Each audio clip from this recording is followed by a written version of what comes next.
Hi Virgo, this is Jav. Welcome pa sa ating channel.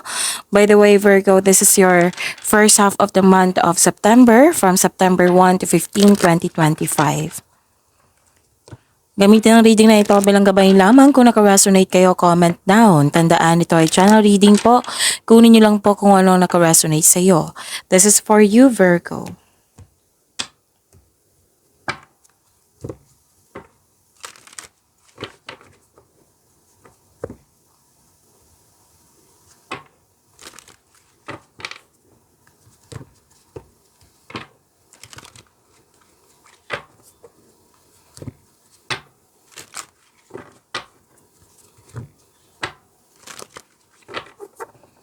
Para po ito sa iyo Virgo, ngayong September 1 to 15, 2025.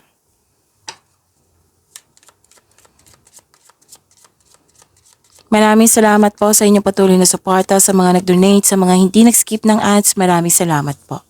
Sa mga hindi pa nag-subscribe, subscribe na po kayo at click bell notification para malaman nyo na may bago tayong video. Para sa mga gusto magpa-reading,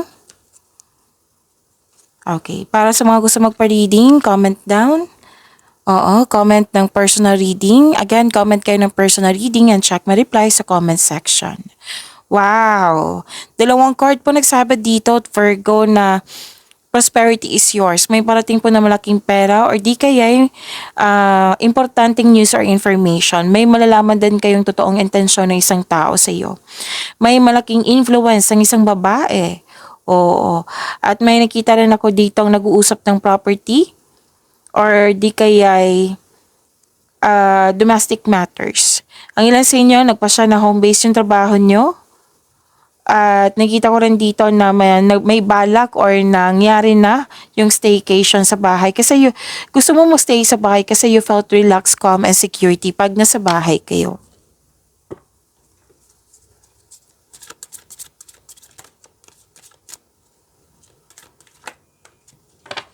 This is your energy, Virgo.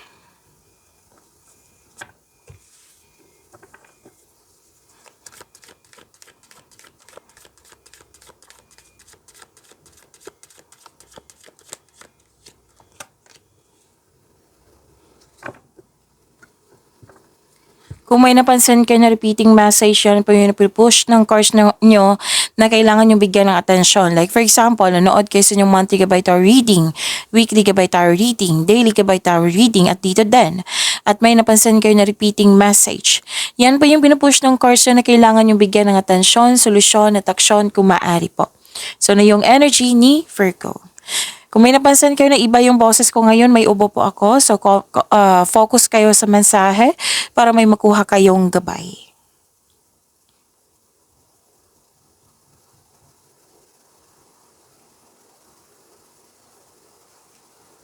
Okay, so this is gumagawa ka ng plano, nagmuni-muni din kayo, nag-iisip ng mga plano o pangarap sa buhay, nag-iisip ng mga desire sa buhay. Maraming ideas. Ideas is a big blessings po from the universe. So many big ideas, inspired kayo ngayon. May plano dito na magdagdag investment para magkaroon ng financial growth. Mas lumaki ang pangarap mo, kaya na may plano ka ng dagdag investment. Pwede din na pinagigihan mo yung trabaho mo kasi gusto mo ng promotion. Okay?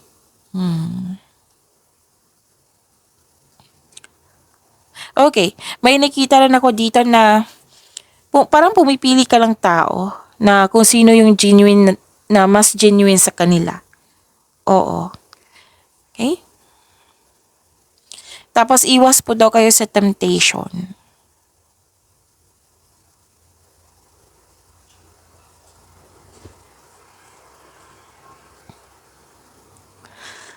Okay,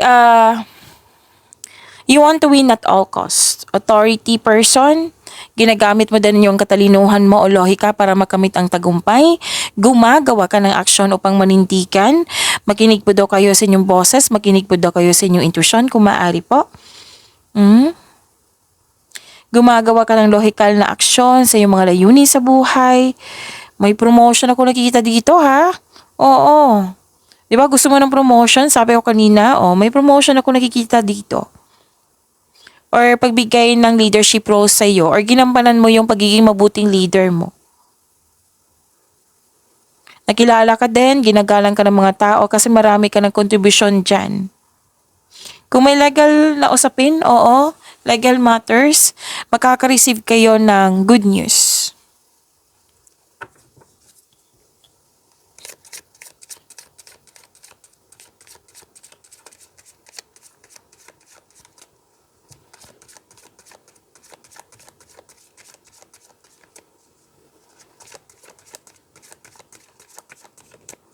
Career and money po ni Virgo ngayong September 1 to 15, 2025.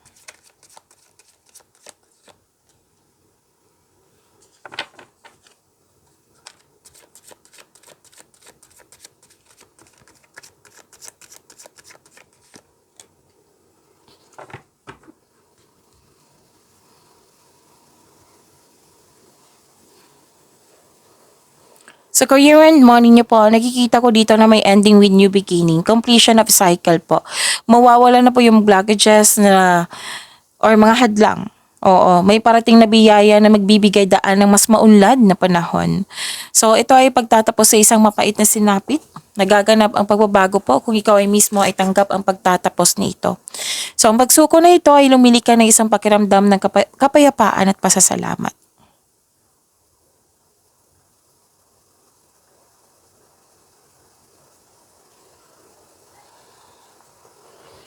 Dalawang card na mismo nagsabi dito na magaling kayo na leader.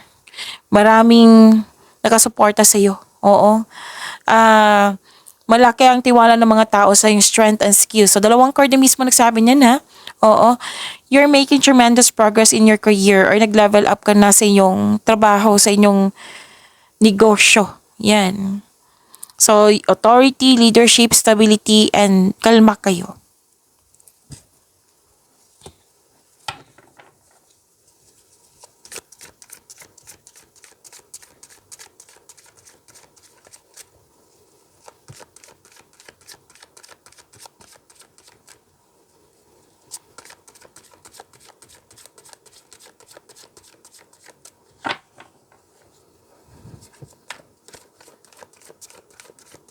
Love Life, Self-Love, Partnership, and Romance si Virgo ngayong September 1 to 15, 2025.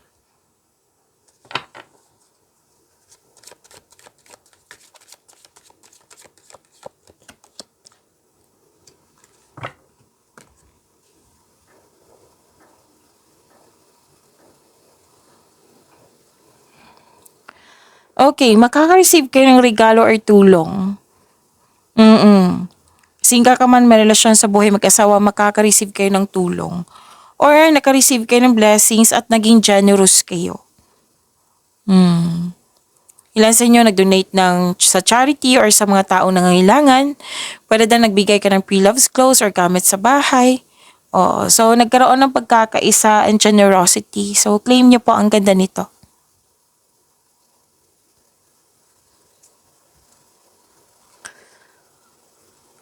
Sabi ng card dito na single ka man, may relasyon sa buhay mag-asawa. Kasi ang ilan sa inyo dito nag-overspend sa trabaho or sa pag-aaral or sa travel. Kailangan po nagbagbalanse. Kailangan ng sapat na panahon para sa sarili, sa pamilya, sa partner. It might be ito yung concern sa magkarelasyon. Kasi yun nga, overspending sa ibang bagay. Kailangan po ng balanse.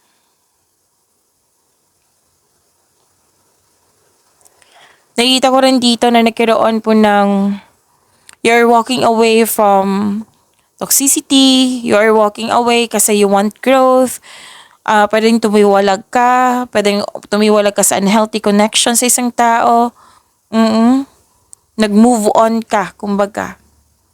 May nakita rin ako ditong